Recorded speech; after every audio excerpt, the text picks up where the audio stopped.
우리는 살아가면서 늘 선택 앞에 섭니다. 이 길로 가야 할지, 저 길이 맞는지, 사람 하나를 믿어야 할지 말아야 할지, 그 선택 하나로 인생이 달라지는 걸 이미 여러 번 겪어봤기에 이제는 조심스럽기만 하지요. 하지만 정말 무서운 건 눈에 보이지 않는 상실입니다. 사람을 잘못 믿어 잃어버린 시간, 너무 늦게 깨달아버린 내 마음, 그 속에서 흘러내린 나라는 존재.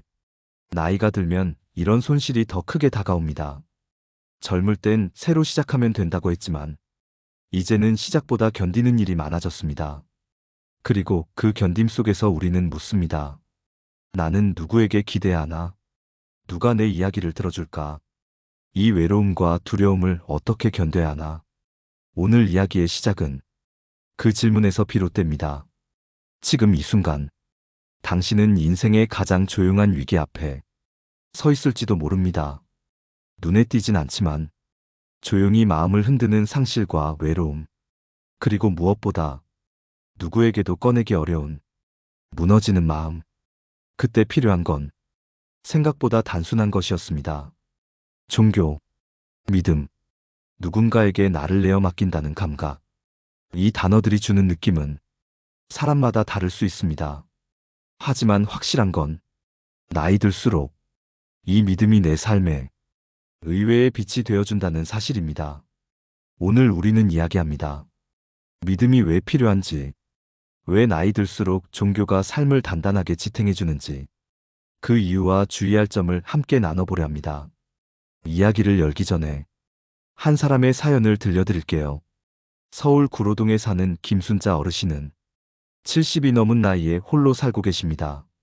남편은 일찍 세상을 떠났고 아이들은 모두 각자의 삶을 살아 전화조차 일주일에 한 번이면 많은 날이죠. 몸이 아프면 혼자 약을 챙겨 먹고 밥은 하루에 한 끼, 그마저도 간단한 찬으로 때우는 날이 많다고 합니다. 그러던 어느 날 동네에 새로 생긴 교회를 마음 한켠 허전한 마음으로 슬그머니 찾아가 보셨다고 해요. 처음엔 너무 낯설었다고 합니다. 성경이니 찬송가니 익숙하지도 않고 어려웠지요. 하지만 매주 목사님이 건네는 짧은 인사, 자리를 마련해주는 이웃들, 손을 잡아주던 노년의 성도들 속에서 순자 어르신은 오랜만에 사람다운 대접을 받는다는 그런 감정을 느끼셨다고 합니다. 믿음이 뭔지 몰라도 그 공간 안에 있으니 마음이 편안했다. 그 말씀이 참 오래 남았습니다. 믿음이라는 건 무조건 무릎 꿇고 기도하는 게 아닐지도 모릅니다. 누군가에게 내 마음의 무게를 함께 나눌 수 있다는 감각. 그게 어쩌면 종교가 주는 가장 큰 위안인지도요. 이 이야기를 전하며 문득 떠오른 말이 있습니다. 사람은 스스로에게 믿음을 주지 못하면 누구에게도 의지하지 못한다. 고대 로마의 철학자 세네카의 말입니다. 종교는 타인을 믿는 일이 아닙니다. 나의 연약함을 인정하고 그 연약함 속에서도 스스로를 지키기 위한 선택. 이제 본격적으로 이야기해 보려 합니다. 첫 번째, 왜 나이 들수록 종교를 적극적으로 믿어야 하는지, 그 구체적인 이유들을 하나씩 짚어보겠습니다. 첫 번째 이유는 종교는 마음의 정서적 지지 기반이 되어준다는 점입니다. 나이가 들수록 우리는 점점 홀로 남겨지는 순간이 많아집니다. 자식들은 바빠서 자주 연락하기 어렵고 남편 혹은 아내와도 죽음이나 병으로 인해 자연스럽게 멀어지게 되죠. 혼자 남겨진 방 안. 그 정적 속에서 우리는 무게감 있는 고요를 마주하게 됩니다. 하지만 종교는 그 고요함 속에서 내가 혼자가 아님을 일깨워주는 힘이 있습니다. 기도든 명상이든 찬송이든 예불이든 그 형식은 달라도 믿음이라는 이름의 뿌리는 누군가가 내 곁에 있다는 확신으로 연결됩니다. 실제 사례 하나 전해드릴게요. 충남 천안에서 살고 계신 60대 후반의 정혜순 씨는 10년 전부터 천주교 신자가 되셨습니다. 사춘기 시절 딸아이와의 갈등, 남편과의 감정적 단절, 그리고 고지혈증과 당뇨까지 겹치며 마음이 점점 메말라갔다고 합니다. 그러던 어느 날 지인의 권유로 성당을 찾아가게 되었고 미사 시간에 들려오는 잔잔한 찬송 소리에 눈물이 터졌다고 합니다. 무엇 때문인지 도무지 설명할 수 없었지만 그 순간만큼은 자기 마음속에 딱딱했던 무언가가 풀어져 나오는 느낌을 받았다고 해요. 그 후 일주일에 한 번씩 성당을 찾으며 혜순 씨는 조금씩 말수도 늘고 표정도 밝아졌다고 합니다. 가족들과의 관계 역시 놀랍도록 좋아졌습니다. 바로 이 지점입니다. 우리는 흔히 종교는 그저 마음이 약한 사람이 찾는 거라고 말하는 사람들이 많지요. 하지만 실제로는 자기 안에 굳게 닫혀있던 문을 조금씩 열 수 있는 기회를 종교가 마련해 주는 것입니다. 그 문이 열려야 비로소 관계도 감정도 회복의 길을 걷게 됩니다. 종교는 나와 세상을 잇는 심리적 연결 통로가 되어줍니다. 그리고 그 연결의 시작은 항상 혼자가 아니라는 확신에서 시작됩니다. 예를 들어 불교의 연불, 기독교의 기도, 천주교의 묵주기도, 모든 형식은 다르지만 그 공통점은 자기 마음을 내어놓는 시간이라는 데 있습니다. 그 순간 우리는 비로소 고백하게 됩니다. 내가 얼마나 외로웠는지, 얼마나 용서받고 싶었는지, 그리고 얼마나 누군가의 품이 그리웠는지. 이 감정의 고백은 심리학적으로도 중요한 의미를 갖습니다. 상담학에서는 이를 자기 노출의 치유 효과라고 부릅니다. 마음을 꺼내어 놓는 것만으로도 우리는 스스로를 치유하기 시작합니다. 하지만 평범한 일상에서는 이런 자기 고백이 쉽지 않지요. 그래서 종교의 장이 그 역할을 대신해 주는 것입니다. 심리적 지지 기반으로서 종교는 감정의 쓰레기통이 아닙니다. 오히려 마음을 다듬고 삶을 견디는 힘을 재정비하게 하는 고요한 쉼터입니다. 이 지점에서 한 가지 여쭙고 싶습니다. 당신은 마음을 털어놓을 수 있는 사람 한 명이라도 있으신가요? 그 사람이 없다면 믿음이라는 또 다른 가능성에 문을 열어보시는 건 어떨까요? 이 이야기의 끝에 한 문장을 떠올려 봅니다. 믿는 마음은 가장 고요한 위로의 손길이 된다. 우리는 모두 위로받을 자격이 있습니다. 그리고 그 자격은 누군가를 믿는 순간 시작됩니다. 이제 믿음이 마음의 지지가 되어준다는 첫 번째 이유를 살펴봤다면 다음은 삶의 방향을 다시 잡게 해주는 두 번째 이유로 넘어가 보겠습니다. 두 번째 이유는 삶의 방향을 다시 잡게 해준다는 점입니다. 살다 보면 내가 어디로 가고 있는지조차 모를 때가 있습니다. 매일 똑같은 일상, 의미를 잃어버린 반복, 그리고 끝이 보이지 않는 불안감. 특히 50 이후 은퇴라는 단어가 가까워질수록 사람은 불안해집니다. 가족을 부양하던 역할이 끝나고 사회에서의 소속감도 사라지는 그 시점에 나는 이제 무엇을 위해 살아야 하지? 라는 질문이 다가옵니다. 이 질문에 답이 없는 채로 시간이 흘러가면 사람은 방향을 잃고 흔들리게 됩니다. 그리고 그렇게 흔들리는 삶은 쉽게 무너집니다. 그럴 때 종교는 인생의 나침반이 되어줍니다. 경기도 하남에서 작은 꽃집을 운영하던 정병기 씨의 이야기를 나누고 싶습니다. 60이 되던 해 큰 사고로 오른팔을 다치고 오랫동안 운영하던 꽃가게를 문 닫게 되었지요. 그날 이후 집 밖을 나가지 않게 됐고 하루하루가 고통이었다고 합니다. 몸이 불편하니 일도 못하고 일이 없으니 의미도 없고 의미가 없으니 살아야 할 이유마저 흐릿해졌다고 합니다. 그런 병기 씨를 데리고 아내가 처음 절에 데려갔습니다. 아무 말 없이 그저 멍하니 앉아 스님의 말씀을 듣던 어느 날 스님의 한마디가 가슴에 꽂혔다고 해요. 삶은 흐르는 강물과 같다. 저항하지 말고 받아들이면 물살이 나를 어디로 데려갈지 비로소 알게 된다. 그날 이후 병기 씨는 매일 새벽 예불을 드렸고 조용히 명상하며 자신의 상처와 직면했습니다. 그리고 문득 자신이 키우던 꽃들에 대한 기억이 떠오르기 시작했습니다. 꽃을 돌보는 게 돈을 벌기 위한 일이 아니라 자신을 치유하는 과정이었다는 것. 그 사실을 뒤늦게 깨달았다고 합니다. 그는 다시 작은 화분을 들고 요양병원과 지역 복지관을 돌며 꽃을 나눠주는 일을 시작했습니다. 이제는 꽃을 나누는 남자로 불리며 그의 이야기가 신문에 실리기도 했습니다. 방향을 잃었던 삶에 종교는 다시금 목적을 부여해 준 것입니다. 심리학자 빅터 프랭클은 죽음의 수용소에서도 삶의 의미를 찾는 사람만이 살아남을 수 있다고 말했습니다. 그가 강조한 핵심은 바로 의미의 회복입니다. 종교는 우리에게 왜 살아야 하는가에 대한 깊은 대답을 던져줍니다. 인생의 후반전, 그 깊은 터널 속에서 의미 없는 일상에 작은 불빛 하나를 켜주는 것. 그것이 종교가 가진 두 번째 힘입니다.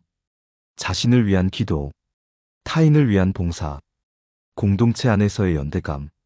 그 모든 것은 흩어진 나의 삶을 하나로 다시 엮어가는 과정입니다. 여기서 한 가지 질문을 드리고 싶습니다. 당신은 지금 어떤 삶의 이유로 하루를 시작하고 계신가요? 혹시 그 이유가 희미해졌다면 믿음을 통해 다시금 삶의 이유를 붙잡아 보는 건 어떨까요? 종교가 가르쳐주는 방향은 대단한 철학이 아닐지도 모릅니다. 그저 오늘 하루를 따뜻하게 살아내는 가장 단순하고도 소중한 이유를 되찾게 해주는 것일지 모릅니다. 마음이 길을 잃었을 때 믿음은 가장 정확한 나침반이 되어줍니다. 이제 우리는 믿음이 삶의 방향을 준다는 두 번째 이유를 살펴보았습니다. 다음은 삶의 실제적인 관계 회복까지 불러오는 세 번째 이유를 함께 들여다보겠습니다. 세 번째 이유는 인간관계를 회복시키는 힘이 있다는 점입니다. 사람은 결국 사람 속에서 상처받고 사람 속에서 치유됩니다. 나이가 들수록 이웃과의 소통은 줄고 가족과의 거리는 멀어지며 친구와의 만남조차 불편하게 느껴질 때가 많아지죠. 언제부턴가 말을 건네는 것이 조심스러워지고 속마음을 꺼내는 일이 어렵기만 합니다. 하지만 종교는 그 단절된 관계의 틈에 조용히 다가가 다리를 놓아주는 역할을 합니다. 서울 관악구의 작은 절에서 있었던 일입니다. 팔순을 앞둔 최봉자 할머니는 이웃 누구와도 말을 섞지 않는 분이었습니다. 성격이 까칠하다는 소문이 돌았고 사람들이 일부러 거리를 둘 정도였지요. 그런데 어느 겨울 절에서 진행한 김장 봉사에 우연히 참여하게 된 봉자 할머니는 그 자리에서 한 아주머니의 등을 조용히 쓸어주었다고 합니다. 허리 아프지요. 김장엔 무조건 배에 힘줘야 해요. 그 짧은 말 한마디가 그날의 분위기를 바꿨습니다. 모두가 조용히 웃었고 누군가는 따뜻한 국을 건네며 다음에도 꼭 와요라고 했습니다. 그 이후 봉자 할머니는 매주 절에 들르기 시작했고 조용히 사람들 사이에 자리를 잡아갔습니다. 지금은 지역 노인센터 봉사도 함께하며 예전엔 내가 사람을 멀리했는데 이젠 사람이 그립고 따뜻해요. 라는 말씀을 하십니다. 종교 공간은 이처럼 관계의 경계선을 낮춰줍니다. 누군가의 허리를 쓸어주는 그 작은 손길 하나로 다친 마음이 열리는 순간이 생깁니다. 심리학에서는 이런 경험을 공동체 치유라고 말합니다. 함께 기도하고, 함께 봉사하고, 함께 밥을 먹는 이 단순한 행위들이 사람을 다시 사람답게 만들어줍니다. 종교는 신을 믿는 일인 동시에 사람을 다시 믿는 연습이기도 합니다. 가족과 소원해졌다고 느낄 때, 자식과 말이 안 통한다고 느낄 때, 종교적 공동체 안에서의 사람 냄새 나는 소통은 조금씩 굳어있던 마음을 녹입니다. 예를 들어, 가톨릭에서는 성가정 운동을 통해 부부나 부모 자식 간의 관계 회복을 꾸준히 돕고 있습니다. 불교에서는 명상과 참선을 통해 화가 치밀어 오르기 전에 그 감정을 들여다보는 연습을 하게 하지요. 개신교의 공동체 예배 또한 혼자선 도무지 꺼내지 못할 감정과 상처를 함께 나누는 시간을 만들어줍니다. 종교는 인간관계의 해답을 거창하게 주지 않습니다. 다만 한 발 물러서서 상대의 마음을 들여다보는 연습, 조용히 손을 내밀어 보는 용기를 삶 속에 반복시키는 구조를 가지고 있는 것이죠. 여기서 하나 스스로에게 던져볼 질문이 있습니다. 요즘 당신은 누구와 가장 멀어진 느낌이 드나요? 그리고 그 관계를 다시 회복하고 싶은 마음이 있나요? 그렇다면 종교는 그 회복의 시작점이 될 수 있습니다. 누구도 강요하지 않는 자리, 하지만 마음이 열리는 자리, 그 자리에 당신이 앉을 수 있다면 지금보다 훨씬 덜 외로울 것입니다. 중국의 고사성어 중에 이런 말이 있습니다. 수어지교, 물고기와 물처럼 서로 때려야 뗄 수 없는 관계를 말합니다. 사람 사이도 그런 관계가 가능합니다. 그 출발은 내가 먼저 마음을 열고 믿음으로 다가가는 데서 시작됩니다. 이제 우리는 종교가 인간관계를 회복시켜주는 세 번째 이유를 살펴보았습니다. 다음은 이런 종교적 믿음에 빠지며 흔히 빠지기 쉬운 주의할 점들에 대해 함께 나누어 보겠습니다. 지금까지 종교가 삶에 어떤 위로와 방향을 주는지 세 가지 이유로 살펴봤습니다. 이제는 반대로 종교를 믿을 때 반드시 조심해야 할 두 가지 주의할 점에 대해 이야기해 보려 합니다. 첫 번째 주의할 점은 맹목적인 믿음에 빠지지 말아야 한다는 것입니다. 믿음이 깊어질수록 사람은 때때로 이성의 줄을 놓치게 됩니다. 신의 뜻이라는 이름 아래 현실에서 외면하면 안 되는 것을 외면하게 되는 것이죠. 경북 포항의 이기남 씨는 이른이 넘은 나이에 불교에 귀의하며 새로운 삶을 살고 있었습니다. 기도하고 봉사하면서 마음도 한결 평온해졌고 삶의 여유도 생겼다고 말했습니다. 하지만 그에게 하나의 고민이 찾아왔습니다. 같은 법회에 나가던 지인이 믿음을 증명하려면 가진 돈을 베풀어야 한다 며 노골적으로 도움을 요구해온 것입니다. 처음에는 작은 돈이었지만 차츰 액수가 커졌고 급기야는 자신의 통장 비밀번호까지 알려주길 요구받았다고 합니다. 기남 씨는 그 순간 마음이 혼란스러웠다고 합니다. 지금껏 좋은 사람이라고 믿었고 함께 기도하고 웃던 사람이라 거절하는 것이 죄를 짓는 것처럼 느껴졌기 때문이었습니다. 하지만 그는 결국 조용히 그 관계를 끊고 스님에게 조언을 구했습니다. 스님은 말씀하셨습니다. 믿음은 자비가 아닙니다. 믿음은 나를 망가뜨리지 않는 선에서 남을 돕는 일이지 나를 버려가며 남을 채우는 일이 아닙니다. 이 말에 큰 깨달음을 얻었다고 합니다. 이처럼 종교는 삶을 단단하게 해주는 뿌리가 될 수 있지만 그 뿌리가 어느새 나를 얽어매는 덩굴이 되어버릴 수도 있습니다. 심리학에서는 이를 종교적 의존 증후군이라고 합니다. 신앙은 본래 자유로운 선택의 결과여야 하는데 그 신앙이 인간관계에 의해 강요되거나 조종될 때 사람은 쉽게 상처받고 자신을 잃어가게 됩니다.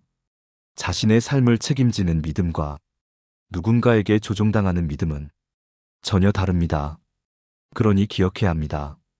종교는 내가 더 나은 삶을 살기 위해 선택하는 것이지 남에게 인정받기 위해 매달리는 길이 되어선 안 됩니다. 여기서 묻고 싶습니다. 혹시 누군가의 말 한마디에 거절하지 못하고 끌려다닌 적이 있나요? 혹은 신의 이름으로 당신이 하고 싶지 않은 일을 억지로 감당하고 있지는 않나요? 그렇다면 그건 건강한 믿음이 아닙니다. 믿음은 나를 키우는 씨앗이지 나를 삼키는 불이 되어선 안 됩니다. 두 번째 주의할 점은 가족이나 현실을 외면하게 만들면 안 된다는 것입니다. 어느 순간부터 종교에 너무 깊이 빠지면 현실을 도피하는 통로로 종교를 사용하게 되는 경우도 많습니다. 서울 강북구에 사는 박소연 씨는 어머니가 70대 중반부터 교회 활동에만 집중하게 되면서 가정의 균형이 무너졌다고 말했습니다. 가족 모임도 거절하고 손자 생일에도 참석하지 않으며 오직 교회 행사와 예배만을 우선순위에 두기 시작하셨다고 합니다. 처음엔 존중했지만 차츰 가족 모두가 소외감을 느꼈고 결국 소연 씨는 어머니에게 직접 말했습니다. 어머니, 믿음을 가지시는 건 좋아요. 하지만 가족은 하나님보다도 먼저 어머니를 사랑하는 사람들이에요. 그 말을 듣고 어머니는 눈물을 흘리셨고, 그 후부터 일주일에 하루는 가족과 식사하는 시간을 만들기 시작하셨다고 합니다. 종교는 현실과 동떨어진 세계가 아닙니다. 종교는 삶 안에서 피어나야 하고 현실을 더 따뜻하게 살아가는 도구가 되어야 합니다. 사람은 결국 신의 뜻도 사랑이라는 이름으로 해석해야 그 힘이 살아나는 것입니다. 이 대목에서 공자의 말을 인용하고 싶습니다. 근자열 원자래. 가까운 사람을 사랑하면 먼 사람도 따르게 된다. 가족을 먼저 품어야 믿음의 울림이 세상으로 퍼진다는 뜻입니다. 그러니 종교는 가족을 등지는 핑곗거리가 아니라 가족을 더 깊이 이해하게 만드는 거울이어야 합니다. 이제 두 가지 주의할 점까지 함께 나누었습니다. 이어서 마지막 파트에서는 오늘 이야기한 모든 내용을 정리하고 청취자 여러분께 조용한 위로와 함께 마무리 인사를 전하겠습니다. 이제 우리는 믿음이 삶에 주는 힘과 그 안에서 조심해야 할 점까지 모두 함께 나누어 보았습니다. 그렇다면 실제로 믿음을 받아들인 이후 삶이 어떻게 달라졌는지 좀 더 구체적인 이야기를 한 사람의 인생을 통해 조용히 따라가 보려 합니다. 경기도 광명에 사는 김만복 어르신의 사연입니다. 73세. 평범한 이름, 평범한 인생이지만 그 속엔 결코 평범하지 않았던 마음의 골짜기가 숨어 있었습니다. 3남매를 키우며 교통사고로 아내를 먼저 떠나보낸 뒤 홀로 아이들을 위해 택시를 몰며 살았습니다. 하루에 14시간씩 운전대를 잡고 끼니를 놓쳐가며 번 돈으로 아이들을 대학에 보냈습니다. 그런데 정작 아이들이 독립한 뒤 찾아온 것은 고요함이 아니라 벼랑 끝 같던 외로움이었다고 합니다. 전화는 오지 않았고 명절에도 얼굴 보기가 힘들어졌습니다.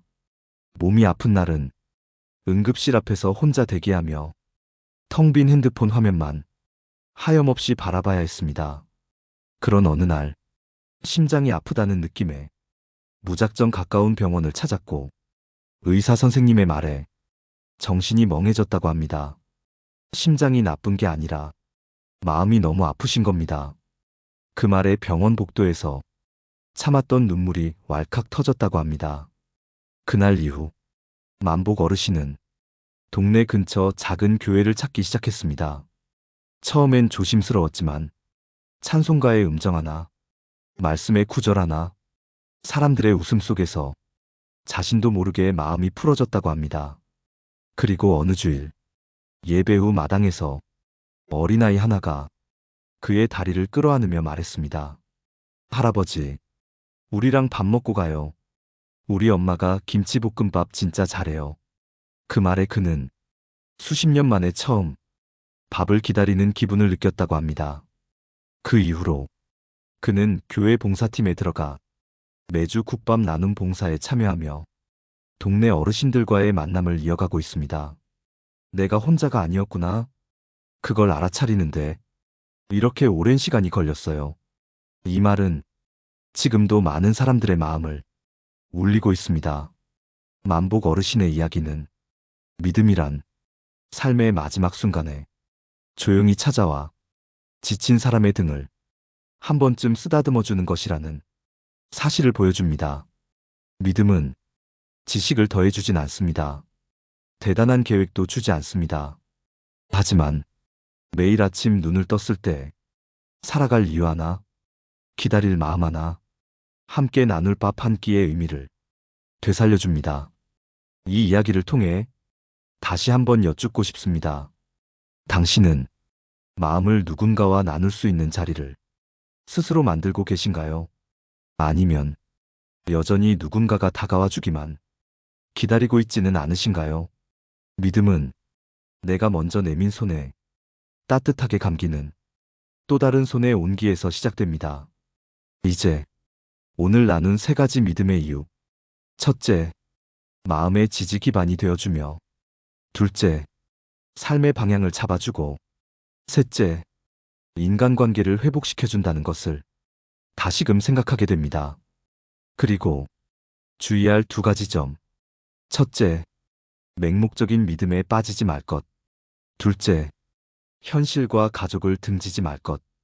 이 6가지 이야기를 한 사람의 인생을 통해 살펴본 지금, 다음 마지막 파트에서는 이 방송의 전체 핵심을 짧고 깊이 있게 정리하고 마음에 남을 한마디로 조용한 인사를 드리겠습니다. 오늘 우리는 나이 들수록 종교를 믿어야 하는 이유라는 주제로 삶 속 깊은 이야기를 함께 나누었습니다. 오프닝에서 나눈 질문. 지금 이 순간 당신은 중요한 선택을 하고 있습니다.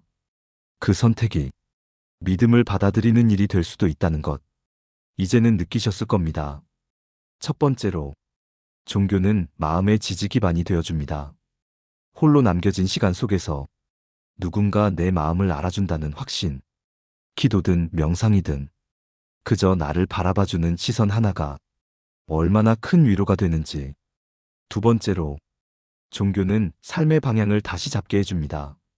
무너진 일상 속에서 무엇을 위해 다시 걷고 어디를 향해 나아가야 할지 그 목적을 조용히 되새기게 해줍니다. 세 번째로, 종교는 관계를 회복시켜주는 다리가 됩니다. 오랜 시간 멀어진 가족, 사소한 말로 끊어진 인연, 그 모든 틈 사이에 종교는 조용히 들어와 사람과 사람 사이를 잇는 새로운 길을 만들어줍니다. 하지만 우리는 또한 두 가지 주의할 점도 살펴보았습니다. 첫 번째, 맹목적인 믿음은 위험하다는 점. 신앙은 스스로 선택해야 하며 남에게 끌려가선 안 됩니다. 자신을 망가뜨리며 누군가에게 인정받기 위한 믿음은 오히려 깊은 상처를 남깁니다. 두 번째, 현실과 가족을 외면하게 해선 안 된다는 점. 종교는 삶을 도피하기 위한 통로가 아닙니다. 오히려 더 따뜻하게, 더 인간답게, 더 가까이 가족과 삶을 돌아보게 만드는 거울이 되어야 합니다. 이 모든 이야기의 끝에 한 문장을 남기고 싶습니다. 믿음은 삶의 끝자락이 아니라 삶의 시작점이다. 누구에게나 외로운 밤은 찾아오고 누구에게나 흔들리는 날은 있습니다. 하지만 그날의 끝에서 스스로에게 이렇게 말할 수 있다면 삶은 다시 시작됩니다. 나는 혼자가 아니야. 그리고 이 마음을 알아주는 누군가가 있어. 이 방송을 들으며 조금이라도 위로가 되셨다면 그 마음을 댓글로 남겨주세요. 당신의 이야기를 함께 듣고 싶은 사람들이 여기 있습니다. 좋아요와 구독은 우리가 계속 이 따뜻한 이야기들을 이어가는데 큰 힘이 됩니다. 다음 방송에서는 시간이 지나도 절대 늦지 않은 인생의 기회라는 가슴 뭉클한 주제를 준비하고 있습니다. 한 발짝 늦더라도 마음이 닿는다면 그건 여전히 첫걸음입니다. 당신의 오늘이 누군가의 기도가 되는 밤이길 바랍니다. 조용히 이 말을 남깁니다. 당신의 삶이 믿음 안에서 조금 더 따뜻해지기를. 감사합니다. 지혜의 샘이었습니다.